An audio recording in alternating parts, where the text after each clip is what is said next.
याच्या आयुष्यामध्ये नाही त्याला विचार.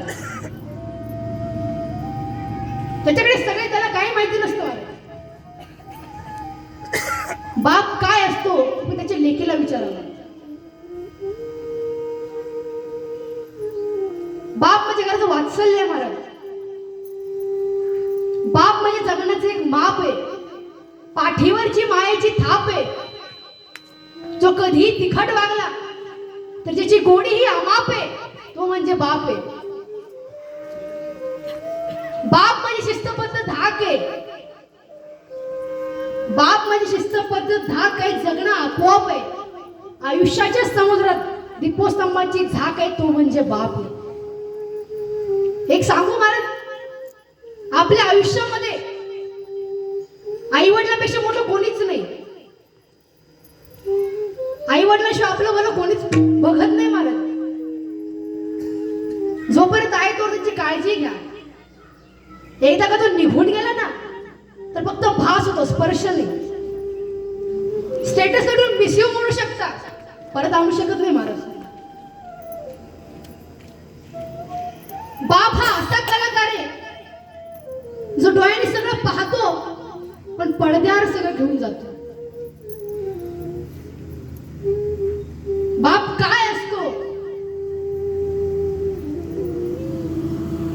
बापाला समजून घेणं खूप अवघड आहे महाराज.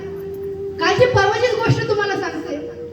एका मुलानं त्याच्या बापाकडे फोन मागितला, आयफोन 15 मागितला. त्याची प्राइस काहीतरी 1,35,000 असावी महाराज. वडील देऊ शकले नाही. वडिलांचा पगार 25,000. 2-3 ठिकाणी उसनं मागून पाहिलं, लोकांनी दिलं नाही. पोरगा काकूच दिला आला. पोरांनी शेवटी स्टेटस ठेवला, नाद केला आणि वायाला गेला. असा स्टेटस ठेवून पोरांना आत्महत्या केली. सांगण्यास तात्पर्य बापाचा काय दोष? मोबाईल घ्यायचा स्वतःच्या जीवावरती घे ना. बापा जीव कशाला मागवड्या मारता तुम्ही? घरातून बाहेर पडा, मग तुम्हाला अक्कल येईल. कष्ट केल्याशिवाय पर्याय नाही मला. महिला मंडळ मला सांगा, ज्या दिवशी तुमचं लग्न झालं त्या दिवशी तुम्हाला सगळे सापडले असतील, बरोबर आहे ना? आई सुद्धा सापडले असेल, आजी काका सगळे सापडले असतील, तुमचा बाप तुम्हाला सापडला नसेल. का माहिती? अहो, ज्या बापानं आयुष्यभर तुम्हाला तळहाताच्या फोनासारखं जपलं, काय वाटत असेल त्या बापाला? आज ते पोटचं लेकरू दुसऱ्या त्यांना काही वाटत नसेल का त्याला? तो बाप तुम्हाला सापडणार नाही. कुठेतरी का कोपऱ्यात रडत बसलेला असतो. 4 चौघड जाऊन धरून घेऊन यावं आणि सांगा पोर वाटेला लावायची. मन आवडत बापाला तिथं जवळ यावं. जी पोरगी सगळ्याकडे दबक्या पावलानं जाते ती पोरगी बापाला बघितलं वाऱ्यागत पळत सुटते मला,